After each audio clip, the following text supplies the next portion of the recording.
Hi students, today క్లాస్లో మనం revenue method ప్రకారం షేర్ వాల్యుయేషన్ ఎలా అనేది తెలుసుకుందాము.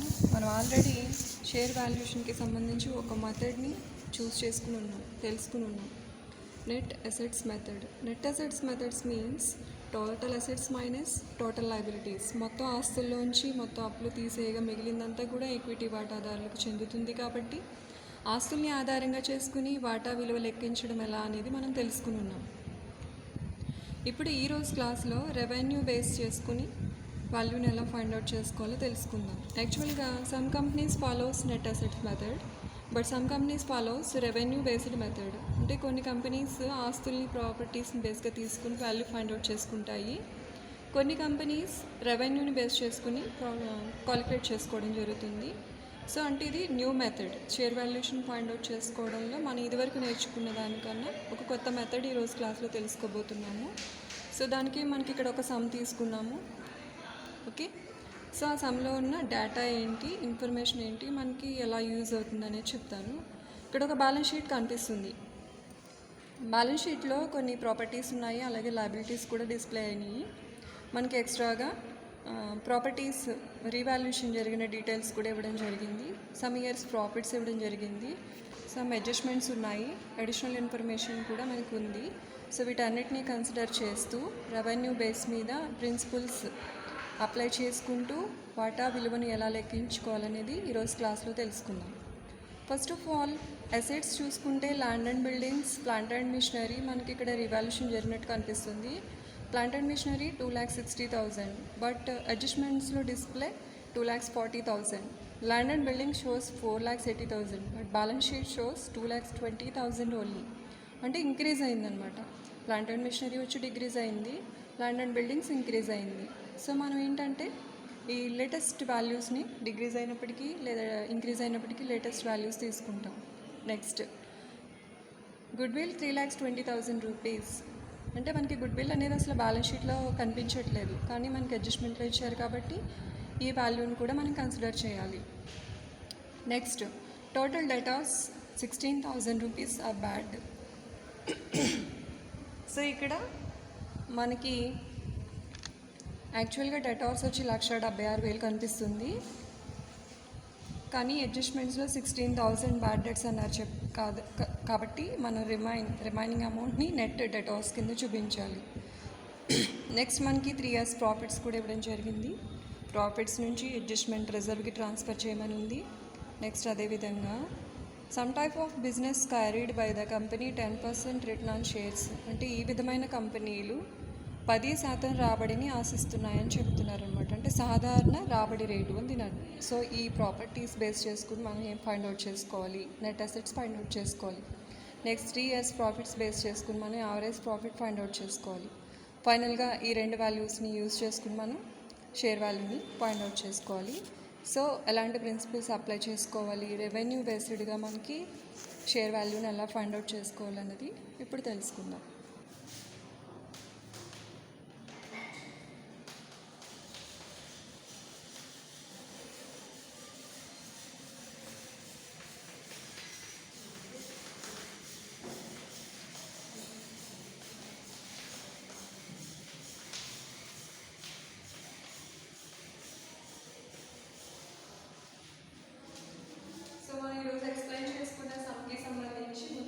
బ్యాలెన్స్ షీట్లో ఉన్న వాల్యూస్ తీసుకుని total assets minus total liabilities అనే రూల్ అప్లై చేసుకుంటూ మనం ముందుగా నికర ఆస్తుల విలువ ఎంత అనేది లెక్కించుకున్నట్లయితే కనుక మనం షేర్ వాల్యూని ఫైండ్ అవుట్ చేయడానికి అవసరమైన వాల్యూస్ని రెడీగా పెట్టుకున్నట్టు అవుతుంది. అప్పుడు వాటి విలువ లెక్కించగలుగుతుంది. అంటే ముందుగా రాబడి పద్ధతి అయినప్పటికీ కూడా ఇది మనం ఆల్రెడీ నేర్చుకున్న మెథడ్.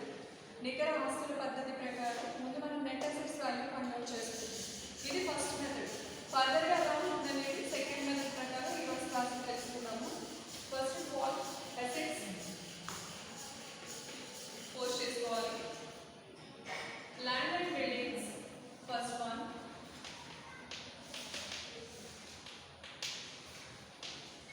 లేటెస్ట్గా ఇచ్చిన అడ్జస్ట్మెంట్ వాల్యూ తీసుకోవాలి. యాక్చువల్గా బ్యాలెన్స్ షీట్లో 2,20,000 చూపిస్తుంది, కానీ మనకి అడ్జస్ట్మెంట్లో ఇచ్చింది 4,80,000. Plant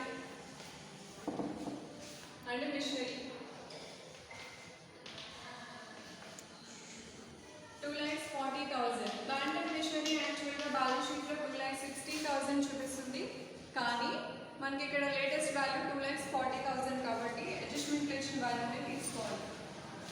another రీవాల్యూడ్ value would be 3,20,000 rupees. Next remaining properties adjustments అంటూ మనకి ఏం చెప్పలేదు కాబట్టి యాజ్ ఇట్ ఈస్ బ్యాలెన్స్ షీట్లో కనిపిస్తున్న వాల్యూస్ని మనం ఇక్కడ పోస్ట్ చేసుకుంటాం. Patents 40,000, stock 96,000, debtors 1,76,000 rupees. And last one, cash at bank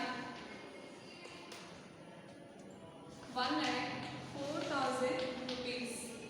Preliminary expenses are not asset. So balance sheet లో కనిపిస్తున్నప్పటికీ కూడా మనం ఇక్కడ అసెట్స్ బ్యాలెన్స్ లో ఆ ఐటమ్ ని తీసుకోకూడదు. రిమైనింగ్ ఐటమ్స్ అన్నింటినీ మనం పోస్ట్ చేసుకోవడం జరిగింది. ఇక్కడ డెటార్స్ వచ్చి యాక్చువల్లీ దీనికి అడ్జస్ట్మెంట్ ఉంది. So debtors actual value 1,76,000. So ఇలాగా వేసుకుందాము, అడ్జస్ట్మెంట్ ఉంది కాబట్టి. డెటార్స్ 1,76,000. అడ్జస్ట్మెంట్ మనకి డైరెక్ట్గా పర్సంటేజ్ కాకుండా 16,000 రూపీస్ ఆర్ బ్యాడ్ అని చెప్పారంటే 16,000 రూపాయలు రావు అన్న విషయాన్ని క్లియర్గా చెప్పారు కాబట్టి లెస్ చేసి రిమైనింగ్ అమౌంట్ మాత్రమే మనం చూపించడం జరుగుతుంది. అంటే ఈ 16,000 రూపాయల బ్యాడ్ డెట్స్ని లెస్ చేస్తే రిమైనింగ్ రుణగ్రస్తులు బ్యాడ్ డెట్స్ తీసేయగా మిగిలిన రుణగ్రస్తులు 1,60,000 రూపాయలు. సో ఈ విధంగా మనం టోటల్ అసెట్స్ అన్ని పోస్ట్ చేసుకున్న తర్వాత 14,40,000 రూపాయలు. ఓకే, సో మనకి బ్యాలెన్స్ షీట్లో అన్నీ నోట్ చేసుకుంటాం, ఓన్లీ ప్రిలిమినరీ ఎక్స్పెన్సెస్ తప్ప. ప్రిలిమినరీ ఎక్స్పెన్సెస్ అంటే ప్రాథమిక ఖర్చులు అని అర్థం, ఆస్తి కాదు కాబట్టి ఆ ఒక్క ఐటమ్ని లీవ్ చేసి రిమైనింగ్ అసెట్స్ అన్నిటిని నోట్ చేసుకుంటాం.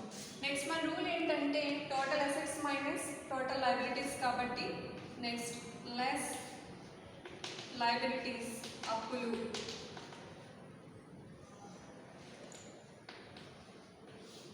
సో మనకి బ్యాలెన్స్ షీట్లో అప్పుల వైపు ఏం కనిపిస్తున్నాయి అనేది చూడండి. Creditors 2,56,000 rupees. Income tax 1,20,000 rupees. Okay, so మనకి ఇక్కడ ఇన్కమ్ ట్యాక్స్ క్రెడిటార్స్ మాత్రమే కరెంట్ లయబిలిటీస్ అని అర్థం. సో రిమైనింగ్ అన్నీ కూడా reserves, profit and loss account ఏర్పాటు చేసుకున్న అమౌంట్, జనరల్ రిజర్వ్, ఇవన్నీ కూడా ఫ్యూచర్ అవసరాల కోసం ఉపయోగించే మొత్తాలు అని అర్థం. వీటిని అప్పులుగా భావించడానికి వీల్లేదు కాబట్టి ఈ రెండు మాత్రమే అసెట్స్గా లయబిలిటీస్గా చూపించడం జరుగుతుంది.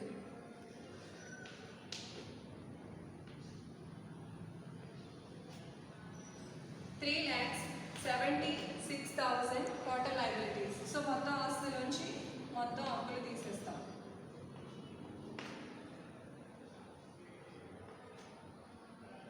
$10,64,000 రూపాయలు టోటల్ నెట్ అసెట్స్. ఓకే, మనం ఇప్పుడు total net assets find out చేసుకున్నాం కాబట్టి ఈ వాల్యూని బేస్ చేసుకుని మనం ఇప్పుడు షేర్ వాల్యూని ఫైండ్ అవుట్ చేయాలి.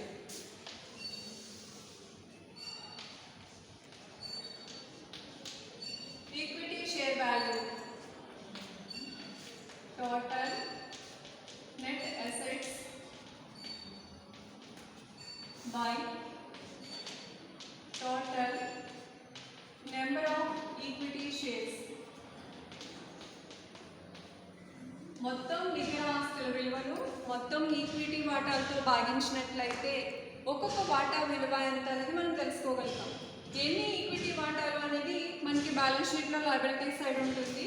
4,000 రూపీస్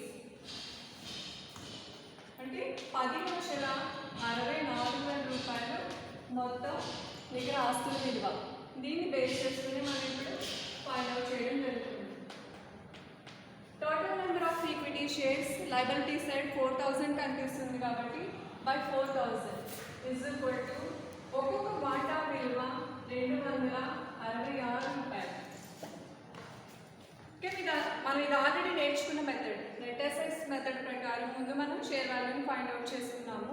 ఈ రోజు క్లాస్లో రెవెన్యూ మెథడ్ గురించి నేర్చుకోబోతున్నాం. ఓకే, ఇప్పుడు ఫస్ట్ మెథడ్ ప్రకారం మనం equity share value find out చేసుకున్నాము. 266 రూపీస్ వచ్చింది. మనం యాక్చువల్గా ఈరోజు క్లాస్లో తెలుసుకున్న న్యూ మెథడ్, రెవెన్యూ మెథడ్ ప్రకారం చేయాలంటే కనుక మనకి ఇంకా ఎక్స్ట్రా ఇచ్చిన ఇన్ఫర్మేషన్ అంతా ఉపయోగపడుతుంది. ఫస్ట్ ఆఫ్ ఆల్ ఇక్కడ 3 years ప్రాఫిట్స్ కనిపిస్తున్నాయి.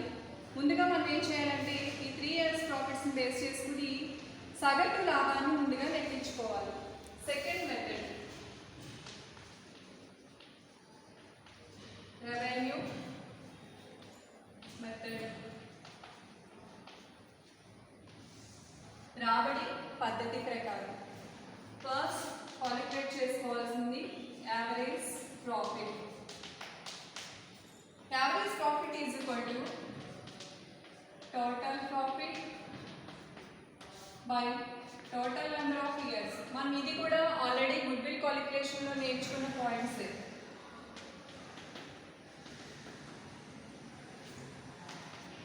Total profits 1,60,000 plus 1,80,000 plus 2,12,000 rupees by total number of years అంటే మనం 3 years ప్రాఫిట్స్ తీసుకున్నాం ఇక్కడ 2004, 2005, 2006.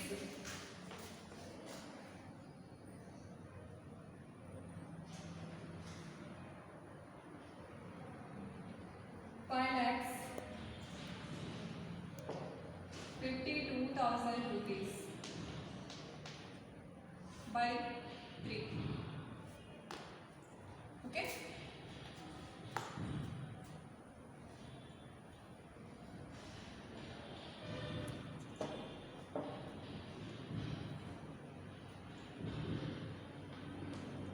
₹1,84,000 average profit.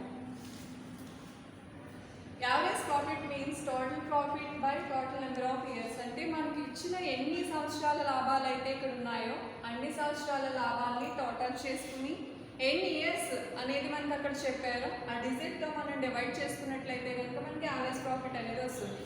నెక్స్ట్ మనకి ఇచ్చిన ఇన్ఫర్మేషన్ ఏంటంటే 25% ప్రాఫిట్స్ ట్రాన్స్ఫర్ టు రిజర్వ్. మనల్ని ఇక్కడ ఏం చెప్తున్నారంటే ఈ వచ్చిన సగటు లాభంలోంచి రిజర్వ్కి మళ్ళించమని చెప్తున్నారు. సో మన next step average profit is equal to 1,84,000 less 25% reserve. ఈ 1,84,000 మీద 25% మనకి లాభాలకు అంటే రిజర్వ్కి మళ్ళించమన్నారు కాబట్టి దీని మీద కాలిక్యులేషన్ కూడా మనం కంపల్సరీ ఇక్కడ చూపించాలి. సో మనం కాలిక్యులేటర్ మీద టైప్ చేసేసి డైరెక్ట్ ఆన్సర్స్ వేయకుండా అసలు ఈ ప్రాఫిట్ని ఎలా ఫైండ్ అవుట్ చేసామో దాన్ని మళ్ళీ ఇక్కడికి ఫార్వర్డ్ చేసుకుని నెక్స్ట్ ఈ 1,84,000 మీదే మనల్ని రిజర్వ్కి మళ్ళించమన్నారు కాబట్టి అది ఏంటనేది కూడా ఇక్కడ రాసి చూపించాలి. అంటే ఇక్కడ మనం 25% రిజర్వ్ అని చెప్తున్నాం, అంటే రిజర్వ్కి మళ్ళిస్తున్నాము అని చెప్పడం, ఎంత శాతం కడుతున్నామో కూడా చెప్పడం. ఇప్పుడు ఆ కాలిక్యులేషన్ ఇక్కడ చూపిస్తాం. 1,84,000 by 25 by 100.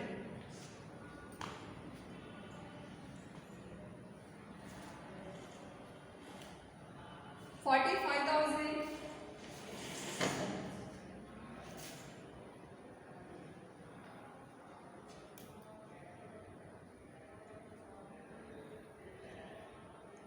₹46,000.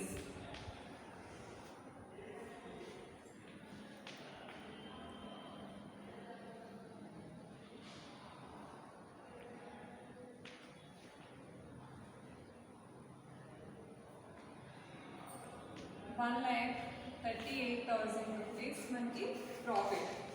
ఓకే, మనకి ఇక్కడ మిగిలిన ప్రాఫిట్ అనమాట. యాక్చువల్గా వచ్చిన ప్రాఫిట్ 1,84,000, కానీ అది ఫైనల్ కాదు, దాన్ని మనకి ఎక్స్ట్రాగా ఒక అడ్జస్ట్మెంట్ ఇచ్చారు కాబట్టి దాన్ని మనం ఇక్కడ చూపించాలి. ఫస్ట్ మనం ఏం చేసామంటే యావరేజ్ ప్రాఫిట్ ఫైండ్ అవుట్ చేసుకున్నాం. తర్వాత ఏం చేస్తున్నాం, దానికి రిజర్వ్ ట్రాన్స్ఫర్ చేయమన్నారు కాబట్టి కింద మన రిజర్వ్ కూడా తీసేసి రిమైనింగ్ ప్రాఫిట్ని చూపించడం జరిగింది. ఇప్పుడు మన సెకండ్ మెథడ్ ప్రకారం కాలిక్యులేట్ చేసుకోవాల్సిన వాల్యూ.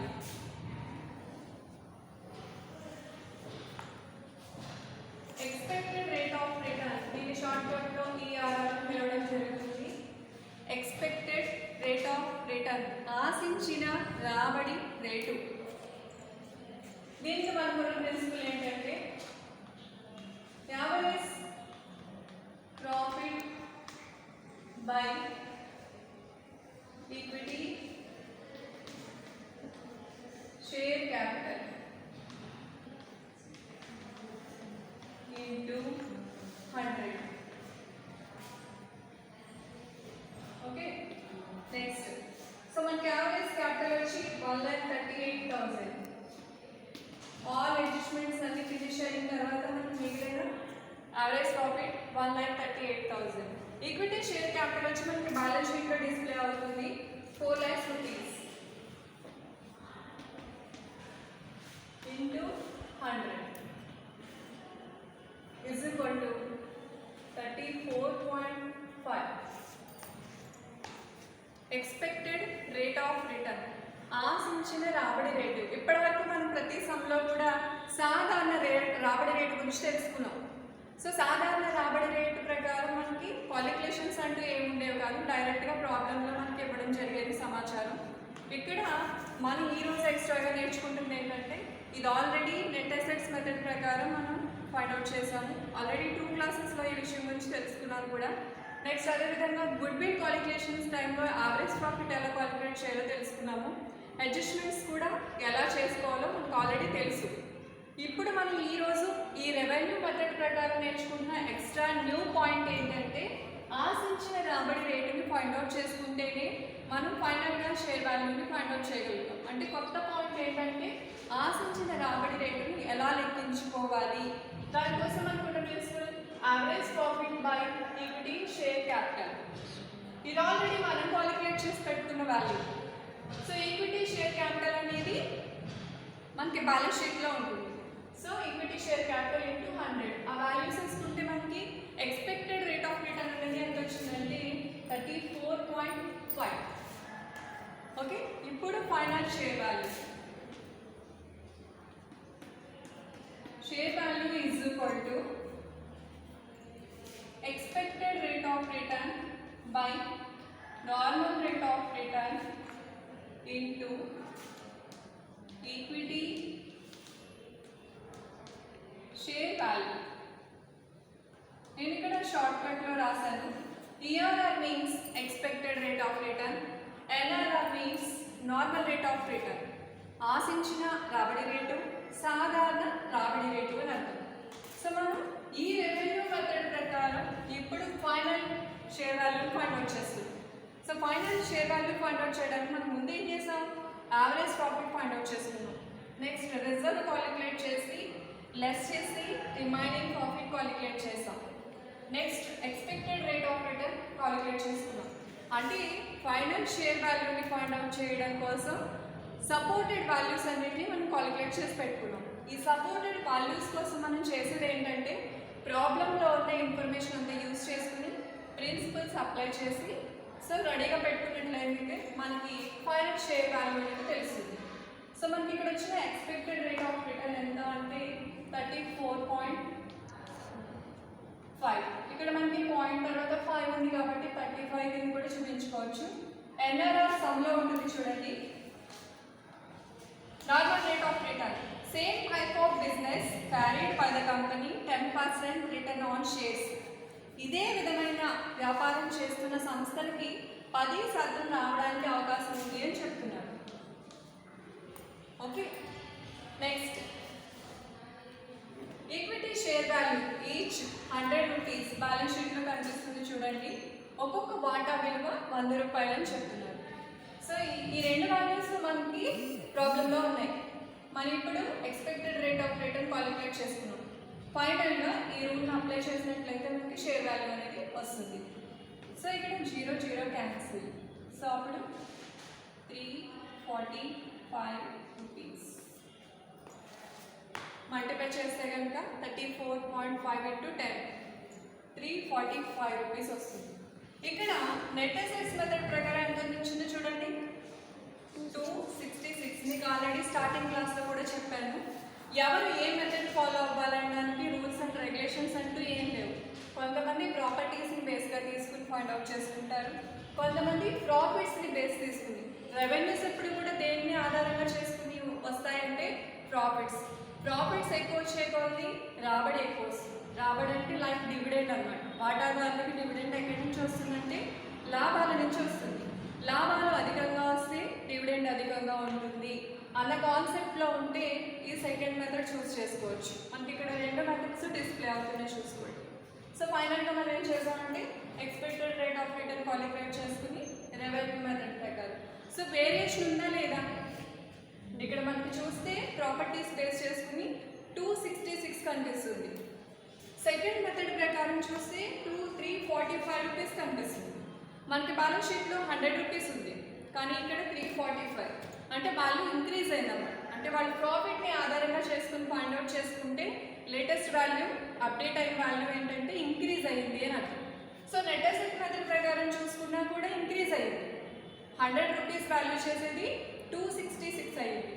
రెవెన్యూ మెథడ్ ప్రకారం చూసుకుంటే 345 అయింది. సో ఈ విధంగా ఏ కంపెనీ అయినా సరే నెట్ అసెట్స్ మెథడ్ ఫాలో అవ్వచ్చు, రెవెన్యూ మెథడ్ కూడా ఫాలో అవ్వచ్చు. సో మనకి ఇక్కడ ఏది పర్టికులర్గా ఫాలో అవ్వాలనడానికి కండిషన్స్ ఏం లేవు కాబట్టి మనం ఏ మెథడ్ అయినా చూస్ చేసుకోవచ్చు. సో ఇక్కడ ప్రొసీజర్ ఎలా ఉంటుందంటే అసెట్స్ బేస్ మీద క్యాలిక్యులేషన్ ఉంటుంది. రెవెన్యూ మెథడ్ అంటే ప్రాఫిట్స్ మీద బేస్ చేసుకుని ఉంటుంది. ఒక బేస్ పాయింట్ అనమాట. ఒక్కొక్క కంపెనీ ఒక్కొక్క బేస్ పాయింట్ తీసుకుని వాల్యూని ఫైండ్ అవుట్ చేసుకోవచ్చు. ఎందుకు వేరియేషన్ వచ్చింది, అక్కడ ఎక్కువ చూపిస్తుంది ఇక్కడ తక్కువ చూపిస్తుంది అనడానికి ఇంకా అక్కడ ఛాన్స్ లేదనమాట. అలాంటి డిస్కషన్స్కి ఏం ఛాన్స్ లేదు. ఏ కంపెనీ అయినా దానికి నచ్చిన మెథడ్ని ఫాలో అవ్వచ్చు. సో మనం ఇక్కడ రెండో చూస్తే మనకు అర్థమవుతుంది ఏంటంటే టోటల్గా ఇష్యూ చేసినప్పటికంటే రెండు మెథడ్స్ ప్రకారం కూడా షేర్ వాల్యూ ఇంక్రీజ్ అయిందా డిక్రీజ్ అయిందా? ఇంక్రీజ్ అయింది. అంటే అప్డేట్ అనమాట. బయింగ్ అండ్ సెల్లింగ్ జరగాలి షేర్స్ అన్నప్పుడు వాటా విలువ ఎంతో తెలుసుకోవాలి కాబట్టి తెలుసుకోవడానికి ట్రై చేస్తే రెండు రకాలుగా కూడా వాల్యూ పెరిగింది. రెవెన్యూ మెథడ్ ప్రకారం చూస్తే బాగా ఎక్కువ ఉంది, నెట్ అసెట్స్ మెథడ్ ప్రకారం చూస్తే కొంచెం తక్కువగా ఉంది. సో ఇది రెవెన్యూ మెథడ్ అంటే ఈరోజు కొత్తగా నేర్చుకున్నది ఇది. సో మనం ఇక్కడ కొత్తగా నేర్చుకున్న వాల్యుయేషన్ ఏంటంటే ఎక్స్పెక్టెడ్ రేట్ ఆఫ్ రిటర్న్ ఎలా క్వాలిఫై చేసుకోవాలి. ఓకే, నెక్స్ట్ క్లాస్లో మరొక సమ్ చెప్తాం.